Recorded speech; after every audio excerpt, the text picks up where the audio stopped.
እድል እንግዲህ አንዳንድ ጊዜ ሰው ሆኖ ይመጣል፣ አንዳንድ ጊዜ ስራ ሆኖ ይመጣል፣ አንዳንዴ ችግርም ሆኖ ሊመጣ ይችላል እና ያንን ችግር መፍትሄ ስናገኝ እድልነቱ ይታየናል። ስለዚህ በየቀኑ እድልን የምናይ የምንጠቀም የምናጋራ ከሆንን እኛ ራሳችን ደግሞ ለሌሎች እድል ካደረግን ራሳችን በትክክል ገርተናል፣ ገዝተናል፣ መርተናል ማለት ነው እና የትላንት የዛሬና የነገ ትስስር ከፍተኛ ነው።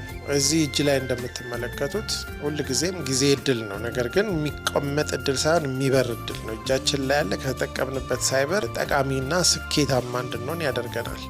አለበለዚያ ካለፈ በኋላ ልንጎትተው ብንሞክር ወይንም ደግሞ ገና እንዳያመልጠኝ ብለን ደግሞ ብንሽቀዳደመው ጊዜን አንይዝም። ይልቃውን ዛሬ ላይ በጊዜ ግራ ሳንጋባና ጊዜ ላይ ደግሞ ቆመን ሳንተክዝ መጠቀም መቻላለን። ይሄ ከሆነ ነው እንግዲህ ጊዜ በመጨረሻ የሁሉም ጌታ ነው።